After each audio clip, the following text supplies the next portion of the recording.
Film की शुरुआत इरमा और उसकी बहन वुलन से होती है। दोनों एक शामन के पास जाती हैं जिसका नाम इक्सान है, क्योंकि इरमा ये जानना चाहती है कि क्या वो उस आदमी से शादी कर सकती है या नहीं। जब इरमा उस आदमी का नाम गलांग लेती है तो वुलन चौंक जाती है, क्योंकि वो आदमी उनका कजिन है। इक्सान कुछ मंत्र पढ़ता है और एक जिन से जवाब मांगता है और कहता है कि जिन वुलन के शरीर का इस्तेमाल करके बात करेगा। जिन वुलन के अंदर आके इरमा से कहता है कि वो आदमी उसके लिए सही नहीं है। इक्सान इरमा को सजेस्ट करता है कि वो उस आदमी से दूर रहे और वार्न करता है कि वो उसकी मौत का कारण बन सकता है। 12 साल बाद इरमा, उसकी माँ फरा और वुलन गलांग के घर उसकी बेटी सोफिया का बर्थडे सेलिब्रेट करने के लिए जाते हैं और देखते हैं कि गलांग की माँ ताती बेड पर पड़ी हुई है। बाद में जब सब बिजी होते हैं, इरमा चुपके से गलांग के पास जाती है और उसे गले लगा लेती है, लेकिन गलांग को ये पसंद नहीं आता और वो उसे रोकता है। वो उसे याद दिलाता है कि उन्होंने अग्री किया था कि अब उनके बीच कुछ नहीं है। वो कहता है कि उसे पता होना चाहिए कि वो दोनों ब्लड रिलेटेड हैं। इस इंसिडेंट के बाद ये रिवील होता है कि इरमा और गलांग पहले रिलेशनशिप में थे, लेकिन इरमा की मॉम ने गलांग की शादी निसा से करवा दी थी। इसके बावजूद गलांग ने इरमा से प्रॉमिस किया था कि वो उसे कभी नहीं छोड़ेगा। उस रात इरमा गलांग के मीट शॉप में जाती है और उसे बताती है कि वो प्रेग्नेंट है और इंसिस्ट करती है कि गलांग को इस बच्चे की रिस्पॉन्सिबिलिटी लेनी चाहिए। एक डेस्परेट मूव, इरमा एक नाइफ उठाती है और धमकी देती है कि गलांग अपनी रिस्पॉन्सिबिलिटी समझे। जब गलांग नाइफ छीनने की कोशिश करता है तो इरमा गिर जाती है, जिससे उसको लग जाती है और ब्लीडिंग होने लगती है। अगले दिन हॉस्पिटल में इरमा गलांग से कहती है कि उन्होंने अपने बच्चे को खो दिया है और इसके लिए गलांग जिम्मेदार है। गलांग उसे हॉस्पिटल के बिल के लिए पैसे देने की कोशिश करता है और एडमिट करता है कि उन्होंने जो भी किया वो गलत था। वो उसे कहता है कि अब वो उसे परेशान न करे, लेकिन इरमा को ये सुनकर गुस्सा आ जाता है और वो उसे याद दिलाती है कि उसने ही प्रॉमिस किया था कि वो हमेशा उससे प्यार करेगा। गलांग उसे शांत करने की कोशिश करता है और समझाता है कि अब उसकी एक फैमिली है, और फिर वो वहाँ से चला जाता है। उसी रात गलांग मस्जिद में इमाम से मिलता है, जो उसे सोफिया के बर्थडे के लिए एक गिफ्ट देता है। वो एक्सप्लेन करता है कि ये एक नमाज का सेट है और सजेस्ट करता है कि अब समय आ गया है कि सोफिया नमाज सीखे। इमाम गलांग से ये भी पूछता है कि क्या वो और उसका परिवार मस्जिद में नमाज पढ़ने आ सकते हैं, क्योंकि कुछ दिनों से वो उन्हें वहाँ नहीं देख रहा है। उस रात जब गलांग सो रहा होता है, उसकी बेटी सोफिया उसके रूम में आती है और कहती है कि वो अपने अगले बर्थडे के लिए ये चाहती है। सोफिया अपने हाथ पर अपनी आंखें दिखाती है और इस बात से डर के गलांग अचानक उठ जाता है और रियलाइज करता है कि वो सिर्फ एक सपना था। फिर वो सोफिया के रूम में जाता है, उसके पास बैठता है और एक फ्लैशबैक में हम देखते हैं कि जब निसा को लेबर पेन हो रहे थे तो गलांग ने उन्हें ये सोच के इग्नोर कर दिया था कि अभी प्रेगनेंसी को सिर्फ 6.5 महीने हुए हैं। लेकिन सोफिया के पैदा होने के बाद पता चला कि डिलीवरी के वक्त उसकी ऑप्टिक नर्व्स डैमेज हो गई थी और डॉक्टर ने सजेस्ट किया था कि अगर हॉस्पिटल पहले पहुंचा जाता तो शायद सोफिया की आंखें सही होती। अगले दिन सोफिया अपनी माँ से कंप्लेन करती है कि उसके पेट में दर्द हो रहा है और निसा ये सोचकर हैरान होती है कि ये क्यों हो रहा है। उस रात इरमा फिर से इक्सान के पास जाती है, इस उम्मीद में कि वो गलांग की अकेली पार्टनर बन सके। इक्सान उसे फिर से वार्न करता है, लेकिन वो अपनी जिद पर अड़ी रहती है और उसे अपनी गोल्ड ज्वेलरी दे देती है। इक्सान उसे बताता है कि कई इविल जिन्नों में एक जिन का ग्रुप है जिसे अंजार कहते हैं और ये मुसलमानों से नफरत करने के लिए जाने जाते हैं। वो उनसे बात करेगा और उन्हें निसा को पोजेस करने के लिए कन्विंस करेगा। जिन निसा को मार डालेगा और उसके सभी ब्लड रिलेटिव्स को भी 5 रातों के अंदर खत्म कर देगा। इरमा सोफिया की सेफ्टी के बारे में कंसर्न एक्सप्रेस करती है, लेकिन इक्सान उसे याद दिलाता है कि उसने खुद का बच्चा भी खोया है। फिर वो समझाता है कि इस ब्लैक मैजिक के रिचुअल के लिए उसे निसा के शरीर से कुछ चीजें चाहिए होंगी, साथ ही उसकी एक फोटो भी। अगले दिन इरमा निसा के घर जाती है और थोड़ी देर बात करने के बाद उससे पूछती है कि क्या वो उसका वॉशरूम यूज कर सकती है। रात को इरमा इक्सान के पास वापस जाती है और जो चीजें उसने निसा के वॉशरूम से चुराई थी, जैसे बाल और एक यूज्ड सैनिटरी पैड, उसे दे देती है। इक्सान उसे कहता है कि खून बालों से ज्यादा पावरफुल होगा। वो पैड को पानी से भरे एक बोल में डुबो देता है, फिर निसा के फोटो के पीछे कुछ लिखता है और उसे भैंस के खून में डुबो देता है। उसके बाद वो फोटो को 5 टुकड़ों में काट देता है और पैड को एक हड्डी पर रखे उसे भैंस की इंटेस्टाइन से लपेट देता है और स्पेल्स रिसाइट करना शुरू कर देता है। इरमा उसके बाद वो स्पेल्स रिपीट करती है और कुछ देर बाद इक्सान का घर जोर से हिलने लगा है, जिससे इरमा बहुत डर जाती है। लेकिन कुछ देर बाद जब हड्डी टूट जाती है तो सब कुछ अपने आप शांत हो जाता है। इक्सान अपनी हेल्पर लेडी को कहता है कि निसा के फोटो के हर टुकड़े को कुत्ते के खाने में रख दे, हर रात को एक टुकड़ा। फिर वो इरमा को बताता है कि 5 रातों के बाद निसा अपने सभी ब्लड रिलेटिव्स के साथ मर जाएगी और आज पहली रात है। अगली सुबह निसा प्रेयर कर रही होती है और अचानक उसके सामने एक भैंस का सिर गिरता है और फिर भैंस के अंदर के ऑर्गन्स उस पर गिरने लगे हैं, जिससे निसा बहुत डर जाती है। गलांग उसकी चीखें सुनकर उसकी हेल्प करने आता है, लेकिन जब वो समझाती है तो वो उसके डर को डिसमिस कर देता है और निसा ये देखकर हैरान हो जाती है कि वह कुछ भी नहीं है। बाद में जब निसा सोफिया की रूम में होती है, एक बॉटल बेड के नीचे से बाहर आती है। हैरान होकर वो नीचे झुकती है और देखती है कि वहाँ सोफिया की डॉल है जो इरमा ने गिफ्ट की थी। निसा डॉल को निकालती है और हम देखते हैं कि वो पोजेस हो चुकी है। उसके फेस पर गुस्से का एक्सप्रेशन होता है। वो कैंची उठाती है और डॉल के बालों को काटना शुरू करती है। फिर वो बालों को उठाती है और खाना शुरू कर देती है। इस डरावने एक्ट के बाद वो अपने बालों को भी कैंची से काट के उन्हें भी खाना शुरू कर देती है। अगली रात जब गलांग घर लौटता है, निसा उससे पूछती है कि वो इतनी देर से क्यों आ रहा है, जिस पर गलांग गुस्से से कहता है कि वो क्वेश्चन करना बंद करे। लेकिन जल्द ही उसे अपनी गलती का एहसास होता है और वो माफी मांगता है और कहता है कि वो थका हुआ है। निसा उसे बताती है कि इस घर में कुछ अजीब हो रहा है, लेकिन गलांग कहता है कि वो इस बारे में बाद में बात करेंगे। इसी बीच जब इरमा घर लौटी है, फरहा उससे पूछती है कि वो इतनी देर रात तक कहाँ रहती है, जिस पर इरमा अपनी मॉम से कहती है कि वो उसे अकेला छोड़ दे। फिर वुलन उसको कन्फ्रंट करती है और पूछती है कि क्या उसने अपने गहने इक्सान को देने के लिए यूज किए हैं, और उस पर इल्जाम लगाती है कि वो कितनी हार्टलेस इंसान है। इरमा वुलन से कहती है कि वो बिल्कुल मॉम जैसी है, जिसने कभी उसका साथ नहीं दिया, और फिर वो वुलन को अपने कमरे से धक्का देकर बाहर कर देती है। बाद में जब इरमा सोने की कोशिश करती है तो हमें वुलन उसके बेड पर बैठी हुई दिखाई देती है। अचानक उसका ब्लैंकेट अपने आप नीचे गिरने लगा है, जिससे वो डर जाती है। डर के बारे वो लाइट ऑन करती है और जब वो पलट कर देखती है तो वुलन को उसके बेड पर सोता हुआ देखकर शॉक हो जाती है, और जब वुलन मुड़ती है तो इरमा उसका डिमोनिक फॉर्म देखकर डर जाती है। डर के मारे जब इरमा रूम से भागने की कोशिश करती है तो वो देखती है कि वुलन रूम के बाहर है, और जब वो पीछे मुड़कर देखती है तो बेड पर कोई नहीं होता। इसी बीच जब निसा घर पर प्रेयर कर रही होती है तो उसे एक अजीब सी आवाज सुनाई देती है। अचानक उसका गला घुटने लगा है। अपनी मॉम को परेशानी में सुनकर सोफिया उसके पास आती है तो निसा अचानक खून और अर्थवर्म्स की उल्टी कर देती है। निसा वॉशरूम जाती है और सबूत के लिए अर्थवर्म्स को एक जार में रख लेती है ताकि गलांग को दिखा सके। बाद में जब वो अपनी सांस को क्लीन कर रही होती है तो उसे कुछ आवाज सुनाई देती है और वो फिर से पोजेस हो जाती है, और पोजेशन में वो अपनी सांस को नुकसान पहुंचाने की कोशिश करती है,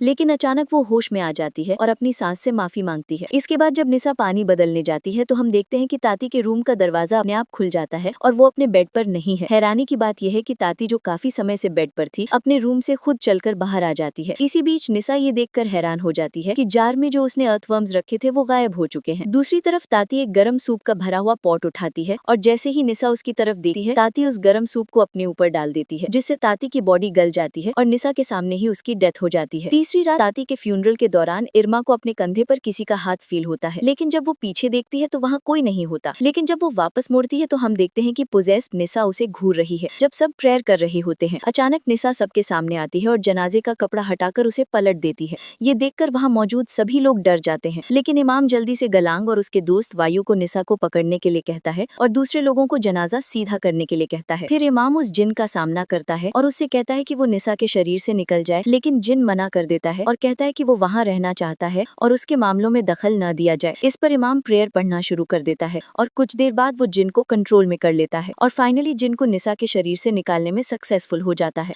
अगली सुबह गलांग इमाम से कहता है कि निसा ने कुछ अजीब होने की बात कही थी, लेकिन उसने उस पर विश्वास नहीं किया। इमाम समझ जाता है और उससे कहता है कि वो उनकी हेल्प करेगा और इस परेशानी का सलूशन ढूंढेगा। उस रात गलांग को बहुत सी औरतों की आवाज सुनाई देती हैं जो कुछ पढ़ रही होती हैं। हैरान होकर वो उन आवाजों का पीछा करता है और नीचे जाता है, जहाँ वो ये देखकर डर जाता है कि कई औरतें जोर से कुछ पढ़ रही हैं और सोफिया उनके बीच में कफन में लिपटी हुई लेटी है। अचानक गलांग गिर जाता है और जब वो होश में आता है तो अपने आप को कफन में लिपटा हुआ उन औरतों के बीच पाता है। डर के मारे वो अपने आप को फ्री करने की कोशिश करता है, लेकिन तभी एक जिन उससे पूछता है कि उसे क्या लगता है कि वो नहीं जानता जो कुछ वो इरमा के साथ कर रहा है। तभी सोफिया उसे जगाती है और पूछती है कि क्या हुआ, लेकिन गलांग उसे गले लगा लेता है। अगले दिन वो निसा से माफी मांगता है और कहता है कि उसे उस पर विश्वास करना चाहिए था और मानता है कि घर में कुछ अजीब हो रहा है। वो उसे अश्योर करता है कि वो इमाम से हेल्प मांगेगा। अगले सीन में गलांग इमाम के साथ होता है जो समझाता है कि जिस जिन ने निसा पर कब्जा किया हुआ है वो अक्सर हायर्ड जिन के रूप में जाना जाता है। ऐसे जिन का यूज अक्सर काले जादू के लिए किया जाता है जो टारगेटेड इंसान को दुख और डिस्ट्रक्शन देता है। इमाम गलांग को चिंता न करने के लिए कहता है और बोलता है कि बस विश्वास और यकीन रखें। इमाम गलांग को एक पानी की बोतल देता है और उसे कहता है कि प्रेयर के वक्त वो निसा के माथे पर थोड़ा ये पानी लगा दे, लेकिन पहले वो उसे क्लीन कर ले। इसी बीच घर पर निसा को वॉशरूम से कुछ आवाज सुनाई देती है। क्यूरियोसिटी से वो दरवाजा खुलती है, लेकिन ताटी को अंदर देखकर वो डर जाती है और जैसे ही ताटी उसकी तरफ बढ़ती है वो डर के मारे चीखने लगती है। तभी गलांग घर पहुंचता है और उसकी हेल्प के लिए भागता है। बाद में वो निसा को क्लीन करता है और बताता है कि ये पानी इमाम ने दिया है, लेकिन जब वो उसका पानी उसके माथे पर लगाने की कोशिश करता है तो निसा डर के मारे चीखने लगी है। उसके रेजिस्टेंस के बावजूद गलांग किसी तरह से उसके माथे पर पानी लगा देता है और निसा इमीडिएट शांत हो जाती है। इसके बाद वो रेडियो पर प्रेयर चलाता है और वहाँ से चला जाता है, लेकिन अचानक प्रेयर बंद हो जाती है और हम देखते हैं कि निसा फिर से पजेस हो गई है। चौथी रात हम देखते हैं कि फरा अपना होश खो चुकी है और किचन में बर्तनों को इधर उधर फेंकते हुए पागल सी हो रही है। उसके पाँव फर्श पर बिखरे टुकड़ों से खून से लथपथ हो जाते हैं और अपने पागलपन में वो एक टूटी हुई प्लेट का टुकड़ा उठाकर खाने लगी है, जिससे उसका गला कट जाता है। कुछ समय बाद जब इरमा और वुलन घर लौटे हैं तो वो किचन में फरहा की डेड बॉडी देखकर चौंक जाते हैं। अगले दिन फरहा के बरियल के बाद इरमा एडमिट करती है कि ये सब उसकी गलती है। वो बताती है कि वो फिर से शमान के पास गई थी और उसे लगा है कि आंट ताटी और उसकी मॉम की डेथ उसकी वजह से हुई है। इसी बीच जब निसा अजान सुनती है तो परेशान हो जाती है और वो परेशानी में टेबल पर चढ़कर शैंडलियर से लटक जाती है, लेकिन तभी गलांग घर लौट आता है और उसे इस भयानक हादसे से बचा लेता है। बाद में इमाम निसा को चेक करने के लिए गलांग के घर आता है और वो गलांग को बताता है कि निसा के इलाज के पहले कुछ प्रेपरेशंस करनी होंगी। फिर वो गलांग से कहता है कि निसा को उस रात मस्जिद के पीछे वाले हॉल में ले आए। जैसे ही इमाम वहाँ से चला जाता है, वुलन और इरमा वहाँ पहुँच जाते हैं और जब गलांग से पूछता है कि वो यहाँ क्या कर रही हैं, तो इरमा उससे माफी मांगती है और ये रिवील करती है कि उनकी मॉम की मौत के लिए वो जिम्मेदार है। गलांग ये सुनकर चौंक जाता है और गुस्से से भर जाता है कि वो ही है जो इतने दिनों से जिन को भेज रही थी। अब 5वीं रात को इरमा डिसाइड करती है कि वो शमान के पास जाएगी और इस सब को रोकेगी, लेकिन वो देखती है कि वुलन अजीब तरीके से बिहेव कर रही है और अचानक वुलन अपना डिमोनिक फेस दिखाती है। वुलन इरमा पर अटैक करने की कोशिश करती है, लेकिन इरमा किसी तरह से अपने आप को छुड़ाकर एक रूम में बंद कर लेती है। कुछ समय बाद जब उसे लगता है कि सब शांत हो गया है तो वो धीरे से दरवाजा खोलकर बाहर देखने की कोशिश करती है और अचानक वुलन खिड़की से अंदर कूद जाती है, जिससे इरमा को घर से भागना पड़ता है। जब इरमा सेल्फ डिफेंस में पत्थर उठाती है तो वुलन अपने नॉर्मल रूप में आ जाती है, लेकिन जैसे ही इरमा वो पत्थर एक तरफ फेंक देती है, वुलन फिर से पज़ेह हो जाती है। फिर वो एक पेड़ पर चढ़ जाती है और इरमा के रोकने के एफर्ट्स के बावजूद और उससे नीचे उतरने की मिन्नत करने के बाद भी जिन वुलन को पेड़ से कूदने पर मजबूर कर देता है, जिससे वुलन की डेथ हो जाती है। इसी बीच गलांग निसा को मस्जिद के पीछे वाले हॉल में ले जाता है और इमाम गलांग से कहता है कि उसे कुर्सी पर बिठा दे। इधर इरमा इकसान के पास जाती है, जहाँ उसका सामना उस औरत से होता है जो उसे कहती है कि इसको रोकना नामुमकिन है, क्योंकि जो जिन बुलाया जाता है उसे कंट्रोल नहीं किया जा सकता। जब इरमा पूछती है कि उसकी आंट और मॉम क्यों मर गई, तो वो औरत पूछती है कि वो यहाँ किसका खून लेकर आई थी। इरमा इकसान से मिलने की कोशिश करती है, लेकिन गलती से उस औरत को धक्का दे देती है, जिससे उसकी डेथ हो जाती है। इसी बीच इमाम रिचुअल की शुरुआत करता है और निसा पर होली वाटर लगाता है, लेकिन इससे जिन और ज्यादा गुस्से में आ जाता है। इमाम अपने आदमी को रस्सी लाने के लिए कहता है और निसा को कुर्सी से बांधने के लिए कहता है ताकि उसे रोका जा सके। फिर वो उसके ऊपर एक कपड़ा डाल देते हैं और इमाम उस पर होली वाटर डालना शुरू करता है। साथ ही साथ वो प्रेयर पढ़ने लगता है। कुछ समय बाद निसा शांत हो जाती है और बेहोश हो जाती है, लेकिन जल्दी ही लाइट फ्लिकर होने लगती है और निसा जोर से हिलने लगती है। सब लोग निसा के डिमोनिक फॉर्म को देखकर डर जाते हैं, लेकिन इमाम जिन को निकालने के लिए प्रेयर पढ़ना शुरू कर देता है। तभी अचानक निसा हवा में उठ जाती है। दूसरी तरफ इरमा को एक जिन पजेस कर लेता है, जो उसे खुद को चोट पहुंचाने के लिए मजबूर करता है। जिन गलांग से कहता है कि वो उसी तरह मरेगा जिस तरह उसने इरमा के बच्चे को मार दिया था और उसका पूरा परिवार भी मर जाएगा। इमाम उस पर एक डंडा मारने की कोशिश करता है, लेकिन गलांग उसे रोक देता है। इमाम गलांग को एक्सप्लेन करता है कि अब वो निसा से नहीं बल्कि एक ईविल जिन से निपट रहे हैं। फिर वो उसे मारता है, जिससे निसा गिर जाती है और बाकी सब लोग बेहोश हो जाते हैं। इसी बीच जिन इरमा को पेनिश करना कंटिन्यू करता है और उसके हाथ और पांव तोड़ देता है। एंड में वो उसका शरीर मोड़कर उसे मार देता है। यहाँ पजेस निसा गलांग का गला घोटकर उसे मारने की कोशिश करती है, लेकिन इमाम उस पर अपना डंडा मारकर उसे बेहोश कर देता है। और जब गलांग उसे जगाने की कोशिश करता है तो इमाम उसे बताता है कि अगर निसा को सच में जिन ने पजेस किया हुआ है तो इस डंडे से उसे कोई नुकसान नहीं पहुंचना चाहिए। फिर हम पजेस सोफिया को वहाँ आते हुए देखते हैं और उसे देखकर इमाम समझ जाता है कि जिन सोफिया के अंदर है और वो सब कुछ कंट्रोल कर रही है और उसके परिवार में सबको मार रही है। तब पता चलता है कि सोफिया के पेट में उस दिन दर्द इसलिए हो रहा था क्योंकि उसको फर्स्ट टाइम पीरियड हुआ था और जो सैनिटरी पैड इरमा ने वॉशरूम से उठाया था वो निसा का नहीं बल्कि सोफिया का था। इस बात से समझ आता है कि सोफिया के सभी ब्लड रिलेटिव्स एक एक करके क्यों मर रहे हैं। गलांग सोफिया से माफी मांगता है, लेकिन वो उसे हवा में उठाकर मारने की कोशिश करती है। ये देखकर इमाम जिन को उसके शरीर से निकालने के लिए प्रेयर पढ़ना शुरू कर देता है और वो इसमें सक्सेसफुल हो जाता है, लेकिन इस प्रोसेस में गलांग की डेथ हो जाती है। बाद में पता चलता है कि पंडेगलांग में गलांग के एक मस्जिद के बेसमेंट में एक परिवार भयानक हाली में मिला। हस्बैंड का गला टूटा हुआ मिला, जबकि वाइफ और बेटी बेहोश मिले। पुलिस को हस्बैंड के 2 कजिन्स 2 अलग अलग जगह पर मरे हुए मिले। वाइफ जो क्रिटिकल कंडीशन में थी उसे बचा लिया गया, लेकिन अब उसमें कुछ अजीब मेडिकल कंडीशंस दिखाई देती हैं। बेटी पूरी तरह से ठीक हो गई है, लेकिन उसके देखभाल के लिए अब कोई भी जिंदा रिलेटिव नहीं बचा।